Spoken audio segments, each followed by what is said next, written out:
bonsoir à toutes et à tous. Merci de votre fidélité à votre émission Café Mort, les lundis à 21h. Donc comme tous les soirs, on accueille, enfin tous les soirs, une fois par semaine quand même, hebdomadaire, on accueille un invité. Et ce soir, c'est une invitée. Fouzia Amami, bonsoir. Bonsoir. Alors Fouzia Amami, vous êtes secrétaire nationale de l'ATMF. L'ATMF, c'est... C'est une très ancienne association qui est née, issue de l'immigration. En fait, c'est une des premières associations issues de l'immigration. Voilà, l'ATMF, c'était l'association des travailleurs marocains de France, oui. Qui est devenue après, qu'ils ont changé, qui est devenue l'association des travailleurs maghrébins de France. En 2000 plus exactement. Voilà, donc c'est les changements, et on va y venir. Alors, mais d'abord, avant de venir sur l'ATMF et votre engagement, dites-moi, qui est Fouzia Amami? Alors, c'est quoi votre histoire? Alors, mon histoire, c'est une histoire d'une Algérienne. Ah oui, vous êtes née où, tiens, par d'Algérienne? Alors, je suis native de Tlemcen, voilà. En Algérie. Voilà, donc entre vous avez la grandi à France et Tlemcen? j'ai envie de dire pas tout à fait, puisque l'histoire familiale, donc on s'est beaucoup, entre la France et l'Algérie, on s'est installé en France, on est revenu en Algérie, etc. Donc voilà, donc moi je ne sais pas vraiment me situer ici ou là-bas, quoi. Mais à quel âge vous êtes né en France, donc du coup, c'est ça? Non, je suis née à Tlemcen. Vous êtes née à Tlemcen, vous êtes venue à quel âge alors? Dites-nous. Alors, je suis venue à l'âge de 2 ans, après on est revenu en Algérie. À quel âge vous êtes reparti en Algérie? À 12 ans. À 12 ans, donc vous avez fait 10 ans ici. Voilà. À 12 ans, vous êtes reparti en Algérie. Vous avez fait combien de temps après, de 12 ans à quel âge? Alors après, j'ai fait toutes mes études du collège, du lycée, etc. en Algérie. Et puis bon, mes études universitaires, j'ai été enseignante, professeure de français en Algérie. Et puis après, bon, je me suis mariée, je suis revenue en France, et voilà. Et c'est un parcours intéressant quand même, oui. C'est une richesse. Alors, qu'est-ce que vous pouvez dire? Est-ce que c'est une richesse d'avoir fait comme ça des allers-retours entre les deux rives? Ah, tout à fait, ça m'a formée, voilà, donc oui, c'est une richesse, absolument. Et alors, comment ça se passe l'enseignement en Algérie? Puisque l'Algérie, en ce moment, il y a des gens qui veulent justement, c'est que l'éducation soit le levier fort de l'émancipation du peuple. Donc, comment ça se passe? Moi, c'était à l'époque où l'éducation, j'ai connu c'était les années 80, où c'était l'arabisation, 81 plus exactement. 75, oui. Et alors que moi, j'ai fait toutes mes études en français. Et c'est vrai qu'on a vécu cette transformation. La répercussion aujourd'hui, on la connaît. Hein, l'école, on a introduit l'enseignement oriental. C'était essentiellement des Irakiens, des professeurs, des Égyptiens également. Beaucoup, puisque c'est ce que Nasser beaucoup d'Égyptiens, oui. Je me rappelle, c'était l'année de mon bac. En 81 Est-ce qu'à votre avis c'est contre nature par rapport à l'histoire d'Algérie qui est berbère, qui est de l'Afrique du Nord, qui n'a pas, en vérité, qui n'a pas de lien entre guillemets avec les pays arabes? On ne parle pas maintenant d'identité, on parle du Moyen-Orient, du Proche-Orient. L'Algérie est un pays d'Afrique. Tout à fait, oui. Et d'autant plus que oui, on a cette spécificité d'être des berbères.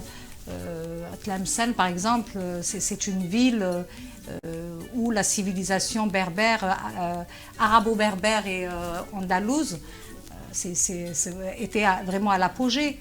Et puis, bien sûr, après, l'enseignement s'est enrichi avec l'enseignement français, etc., qu'on a eu. Et puis, voilà, donc on n'a pas été préparé, en tout cas, et ça a été un peu trop rapide. L'arabisation en Algérie, ça a été rapide, très rapide, à mon sens. Hein. Ah oui, c'est vrai, après, parce que déjà, tu n'es pas préparé, puisqu'en plus, on ne parle pas l'arabe littéraire, et beaucoup d'Algériens ne parlent pas l'arabe littéraire, du coup. Non, pas trop. Moi, quand je vois, ne serait-ce que dans ma propre famille, non, on a un rapport au français qui est... et puis, voilà. c'est historique. Et c'est vrai qu'aujourd'hui, on voit même les gens qui voudraient diviser, alors que c'est dommage que l'Algérie, dont c'est les racines berbères, quand on dit ça, les gens ont l'impression qu'on fait du colonialisme ou qu'on voudrait replier ou revenir en arrière. Non, après l'ouverture au monde, vous avez soulevé le truc qui était arabo, andalou, tout ça. On voit bien la beauté de l'échange et de l'acquisition. L'Algérie, c'est aussi les Turcs qui sont passés, c'est les Romains, c'est cette richesse historique qu'il faut redévelopper. Et c'est des leviers de richesse. L'identité, c'est important, les racines pour les gens, non? Absolument. Il faut savoir d'où on vient pour pouvoir se projeter. Hein. Voilà, c'est ça. Là, ben oui, tout à fait. Et non, c'est... il faut vraiment garder l'original, quoi. Ce qu'on est vraiment. Et puis, pourquoi pas s'enrichir, bien sûr. Ben oui. C'est bien que les gens de Faculté Tlemcen, parce que souvent on veut diviser l'Ouest, l'Est, le Sud, que tout le monde se reconnaît dans cette appartenance, cette unité de l'Algérie. L'unité de l'Algérie, ça ne veut pas dire uniformité. Non, pas du tout, au contraire. C'est cette diversité, c'est la richesse. C'est la diversité, bien sûr. Chaque individu est singulier. Apporte son histoire, sa projection, voilà. Non, c'est une richesse, bien évidemment. D'ailleurs, on le voit tous les jours, hein. Dans nos quartiers populaires, il y a cette diversité et c'est tant mieux, je dirais. Vraiment, si on était tous pareils, uniformes, où va le monde, quoi? Où va le monde, on ne pourrait pas avoir d'échange, on ne peut pas s'enrichir. C'est comme ça qu'il n'y aurait pas d'innovation. Non. Parce que c'est l'interaction avec l'autre, c'est celui qui interroge les autres qui crée l'innovation, qui fait bouger les lignes, non? Mais oui. Et donc, quand vous êtes arrivé fort de votre expérience d'enseignante en Algérie, d'un parcours algérien, quand vous êtes revenu en France, vous avez fait quoi alors de tout ça? Vous êtes marié, donc déjà, je suis sûr que vous êtes occupé déjà dans un premier temps d'asseoir la famille, les enfants, mais très vite, le périmètre devait être trop court et vous avez voulu... Eh ben oui, parce que c'était tout simplement ma passion. Hein. Déjà en Algérie, j'ai fait partie de l'UNGA, donc la jeunesse algérienne à l'époque. Quand on était jeune. Mais vous êtes toujours jeune, Fouzia, quand même. Bien sûr. Et puis là, c'est tout naturellement que j'ai poussé la porte de l'association qui était dans mon quartier, en fait. Et puis voilà, j'en suis plus ressortie. Vous plus ressortie. Mais vous avez... alors, on peut concilier, parce que vous avez eu des enfants, non? Vous avez des enfants? Oui, oui. Donc c'est quand même... Ça prend du temps aussi, non? Eh bien oui, maintenant il a 30 ans et puis le deuxième a 27 ans, hein, quand même. Mais non, mais avant ils étaient petits, parce que quand vous avez poussé la porte, ils étaient petits. Ah ben oui, bien sûr, oui. Il y avait le rôle de parents qu'il fallait assumer jusqu'au bout, etc. Bien sûr. Et on peut concilier les actions militantes enfin, grâce à mon conjoint qui m'a beaucoup aidé dans cette trajectoire. Hein, et on est deux, il m'accompagne, voilà, il est toujours là pour moi, etc. quoi. C'est le premier qui rentre, qui fait à manger, etc. Alors, votre conjoint, il est juste, pas par ce truc, il est de quelle origine? Alors, il est algérien comme moi. Ouais. Mais lui, il vient du sud, il vient d'Aix-en-Provence plus exactement. Donc non, mais parce que je pose la question, parce que souvent on est dans les clichés de la femme entre guillemets maghrébine, parce que j'aime bien ce concept, alors que moi j'aime pas trop parce que c'est l'Afrique du Nord, parce que c'est pas un continent, mais et de l'homme où la femme ferait, et là c'est beau parce que ce que vous dites, c'est qu'effectivement, avec votre mari, il y avait un équilibre, et il y avait cette complicité qui fait que chacun, qui existe toujours, c'est merveilleux quand même. Non mais souvent on a toujours envie de stigmatiser. Non mais et l'homme bourreau, l'homme ceci, c'est faux, c'est complètement faux. Après voilà, c'est des individualités, hein, non, mais c'est comme tout le monde. En tout cas, ça montre que chez tout le monde, on est comme partout, en fait. De la société, voilà. Hein. On est, en fin de compte, on est anormalement anormaux. Oui. Non, ou anormalement normaux, pardon. On est anormalement normaux. Voilà. Contrairement à ce que voudrait nous faire croire, parce qu'aujourd'hui, il y a le débat sur ceci, est-ce qu'ils sont, est-ce qu'il y a des trucs, le prénom, le ceci, alors qu'en fait, compte, c'est vraiment des faux débats de gens névrosés et frustrés, non? Mais oui, bien sûr. Non, c'est la femme algérienne, enfin, voilà quoi, depuis Kahina, je veux dire... c'est une femme battante, c'est des femmes qui en veulent. Moi, très souvent, parce que je reçois plein... on a des espaces femmes, etc., qu'on a mis en place. Ouais, on va y venir. Je reçois des femmes, ma foi, des femmes admirables et battantes, etc. Et c'est vrai que le regard qu'on porte sur elles, parce qu'elles ont un foulard, etc. Et ben c'est ce regard qui est complètement faussé. Alors que moi je fréquente beaucoup de familles, à Argenteuil d'ailleurs notamment, qui le mari n'a pas le droit à la parole lorsqu'il faut acheter la télévision ou le canapé. C'est la femme qui dit oui ou qui dit non. C'est elle qui gère l'économie du foyer. Le foyer, oui. Mais ça, voilà, personne ne le dit, ne le relève, ni rien du tout. Alors moi, on aime bien garder cette image de femme soumise, etc. Mais alors, moi je le dis parce que vous tendez la perche. Les gens, certaines ici, féministes, me disaient il faut aider les femmes algériennes. Je dis attendez, les femmes algériennes, vous n'avez pas attendu. Parce que ça, il faut quand même le rétablir. En Algérie, moi j'étais manifesté à Alger avec des féministes algériennes, avec des femmes algériennes qui se défendent et qui militent dans des conditions beaucoup plus difficiles qu'ici et qui n'attendent pas qu'on vienne leur dire. Alors tous les soutiens sont bons, il n'y a pas de mauvais soutiens, mais si encore ils sont sincères. Mais en tous les cas, elles se battent, et vous avez été vécu en Algérie, et elles se battaient, y compris, je pense que vous l'avez vécu, dans l'Union des jeunes Algériens, y compris à l'université, pour leur place, pour l'égalité, pour certaines choses, non? Mais c'est vrai qu'à un moment donné, il y a eu cette fracture, et c'était la décennie noire, il y a eu cette fracture où les femmes ont eu peur. Mais malgré cela, elles sont sorties quand même dans les rues. Même les hommes avaient peur pendant la décennie, je vous rassure. Hein. Mais oui. C'est ça le paradoxe, c'est que tout le monde avait peur. Et non, ceux qui tiennent ce discours-là concernant la femme algérienne, c'est la méconnaissance. Ils ne connaissent pas, vous et moi, on connaît la réalité algérienne parce qu'on est algériens. Oui. Et donc, voilà, ceux qui, de l'extérieur, ils ne peuvent pas savoir. Non, mais c'est pour ça que j'aurais été venu pour les gens, quand on dit la femme algérienne a eu peur pendant la décennie noire, l'homme aussi avait peur. Oui. Moi qui étais pendant la décennie noire aussi en Algérie, je peux vous dire que le soir, quand on prenait la voiture et qu'on passait par certains lieux, on n'en menait pas large. Mais oui. Il faut dire la vérité. Il faut arrêter de se croire plus... on peut se raconter des histoires, mais la vérité, c'est quand on est dans le fait accompli, dans les trucs, on a quand même quelques angoisses, tous, non? Mais bien sûr.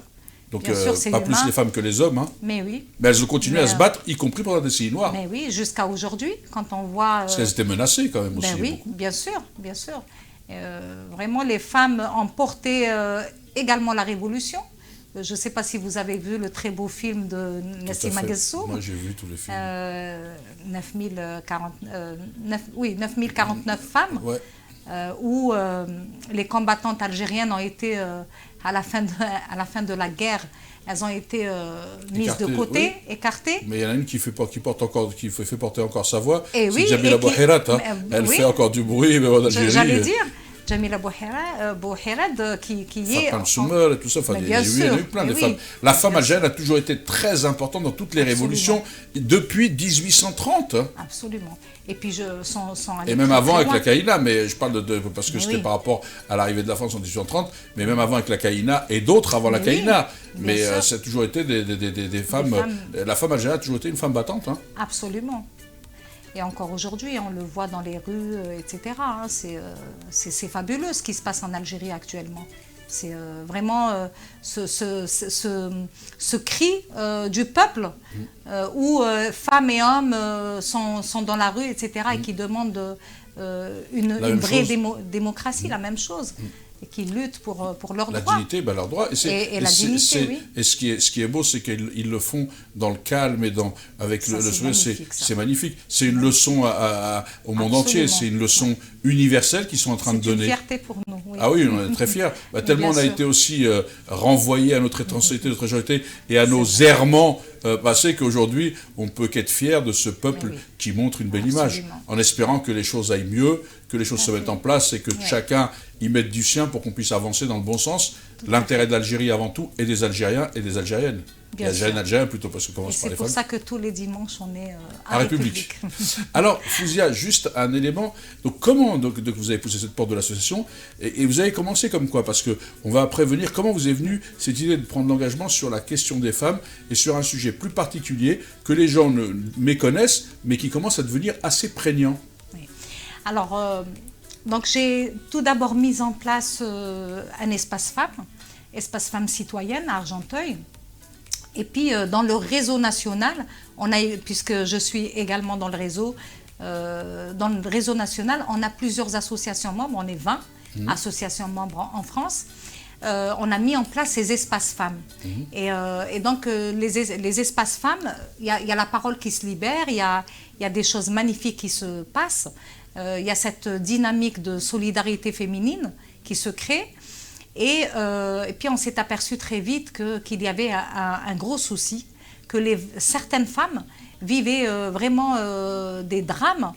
Il n'y a pas que des femmes maghrébines à la TMF. Hein. Non, il n'y a pas que des maghrébines. Il y a des femmes de tous horizons. De tout horizon. Voilà, parce que vous acceptez tout le monde. Non, mais pour que les gens qui nous regardent comprennent, vous acceptez tout le monde à la TMF. Absolument. C'est pas que la femme maghrébine. C'est ouvert à tout le monde. Voilà. Et d'ailleurs, pour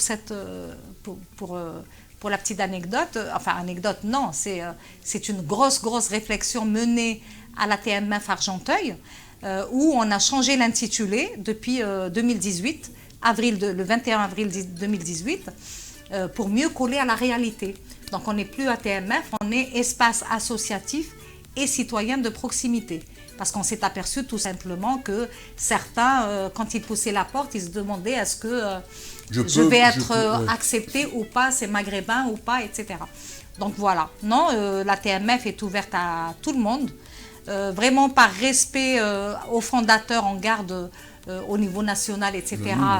Le nom à TMF, mais non, on est ouvert à tout le monde, on est une association de proximité. Nous apportons des services aux habitants des quartiers, essentiellement les quartiers populaires où nous sommes implantés.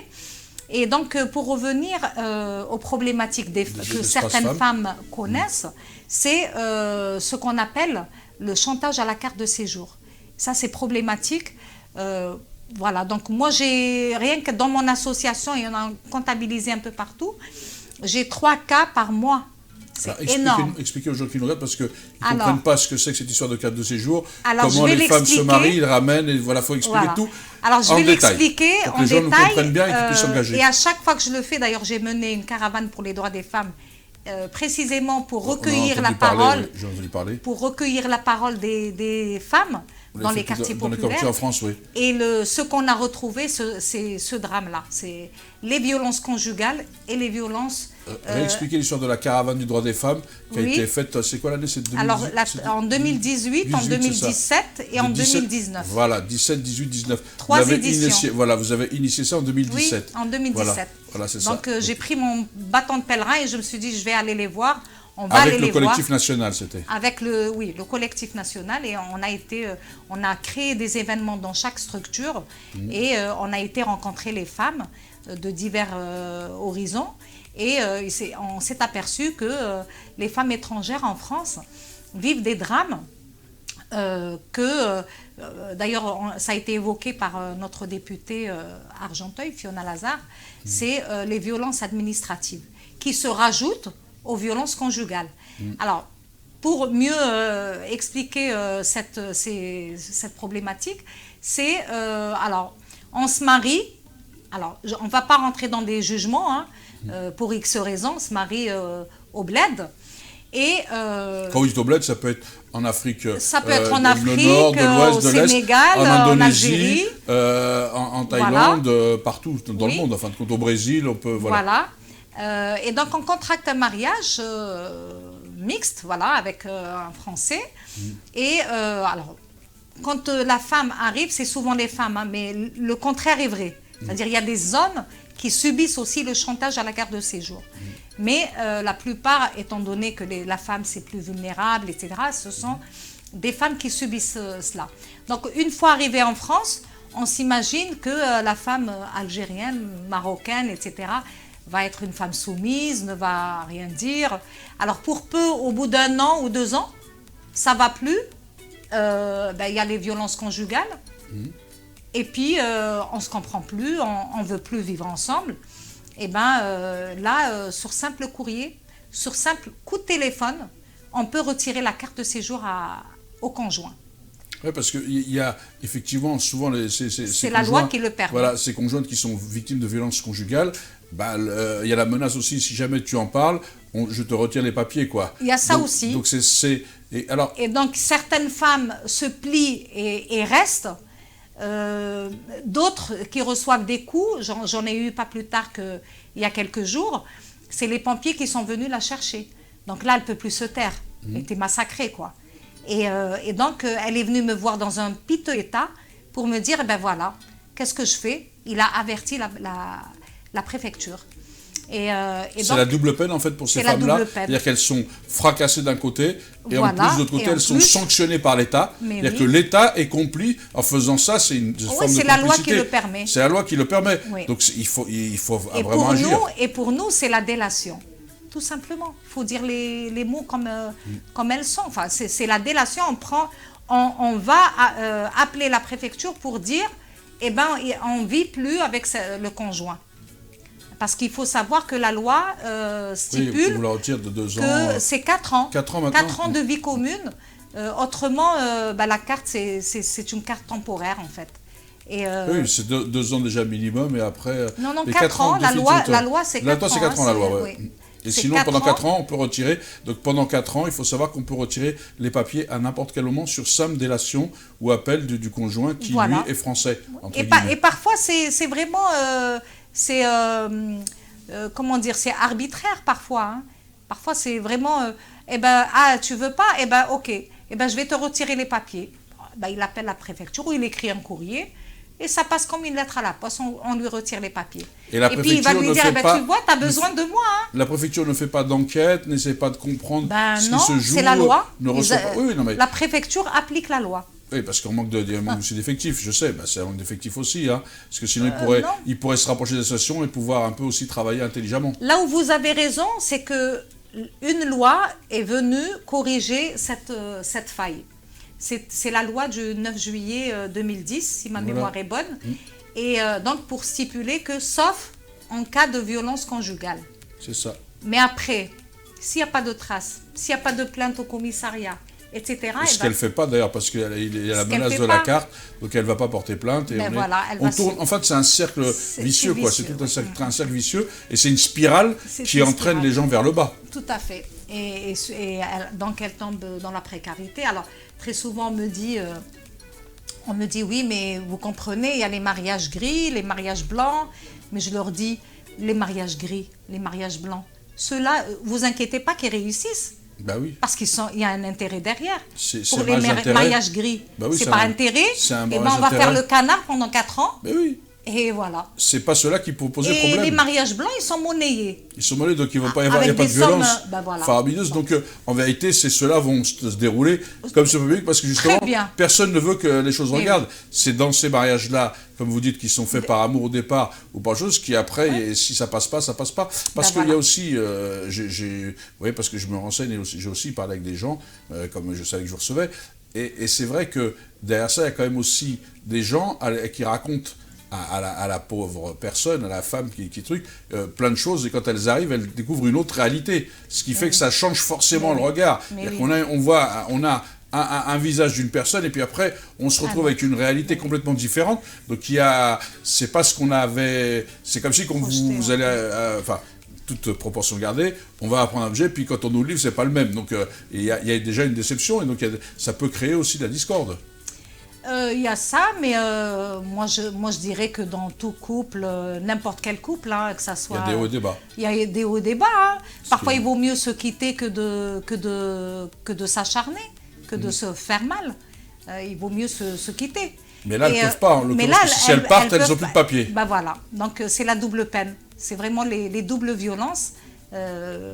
Violence conjugale et violence administrative. Et qu'est-ce que vous avez puisque vous avez travaillé à Parole publique, qu'est-ce que vous proposez au niveau de l'accompagnement déjà social de la TMF, enfin de l'espace maintenant, et ce que vous proposez, est-ce qu'il y a des réflexions sur un peu aménager la loi pour que justement ces femmes soient plus protégées? On aimerait bien. On a alerté la députée, on a rencontré le cabinet de Marlène Schiappa, donc c'était en octobre de l'année dernière.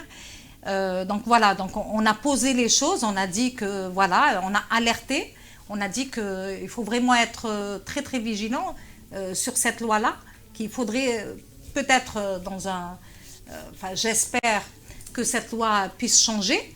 Ça nous fait vraiment, ça nous réchauffe le cœur de voir que Fiona Lazare c'est elle aussi intéressée et investie sur la question.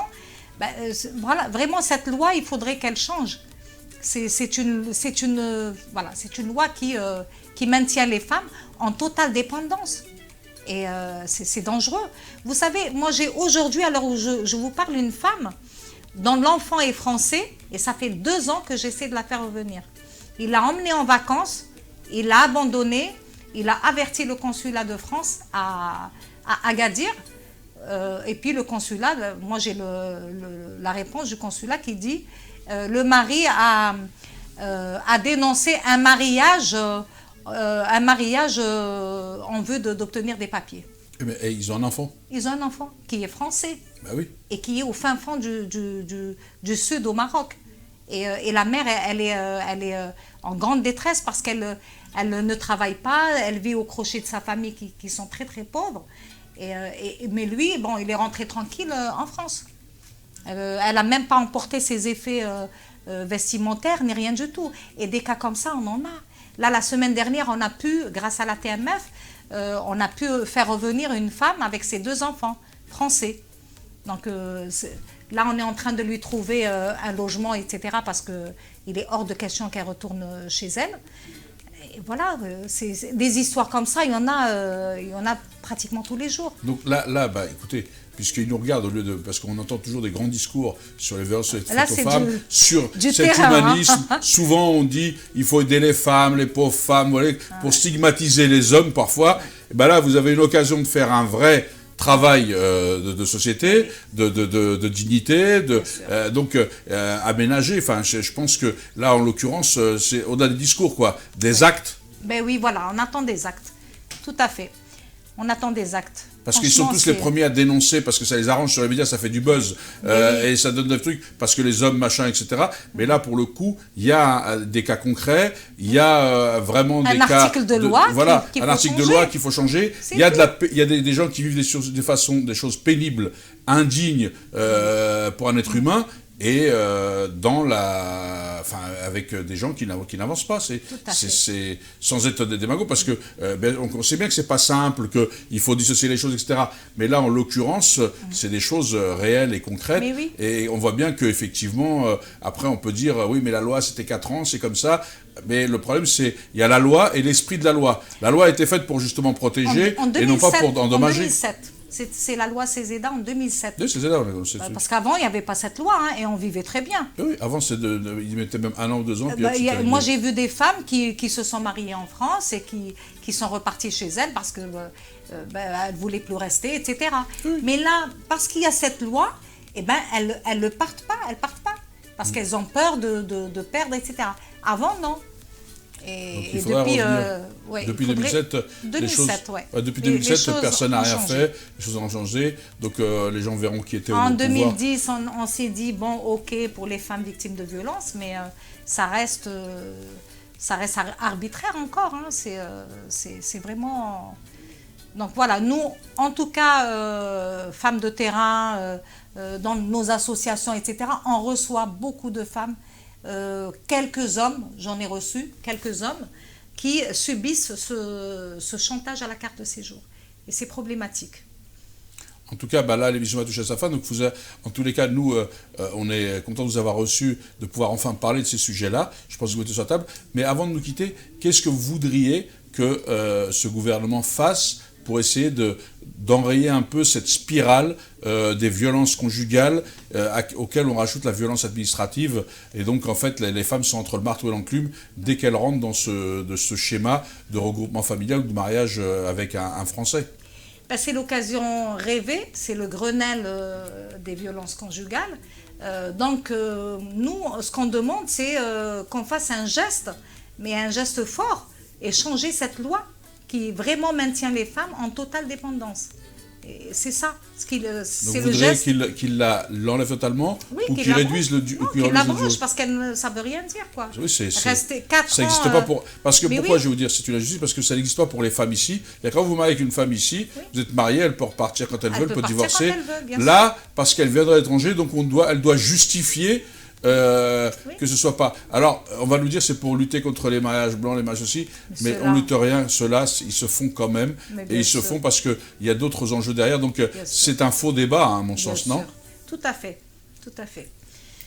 Et donc voilà, on essaye, nous, d'apporter notre pierre à l'édifice et de construire quelque chose de concret qui servira ces femmes qui souffrent autour de nous et dont personne n'en parle. Donc, on parle très souvent de choses vraiment, le foulard, ceci, cela, qui ne fait de mal de tort à personne, mais les vrais problèmes, on les occulte. Voilà. Sur ces belles paroles, Fouzia. Autre chose, oui, je voulais dire que l'association, la TMF, l'Association des travailleurs maghrébins de France, on a eu vraiment le plaisir, lors de la fête de l'humanité, d'organiser des débats concernant le hirak en Algérie. C'était vraiment des débats très enrichissants, où c'était très convivial. Vraiment, il y avait le collectif de Boule Algérie avec Fouzia et Jamal qui étaient là-bas sur place. Je sais, donc ils ont été sauvés avec les photos des règles de la République, voilà. Voilà. Et puis vraiment une pensée émue à Hajar Raisouni, qui est journaliste et qui est au Maroc, oui. Au Maroc, emprisonné au Maroc.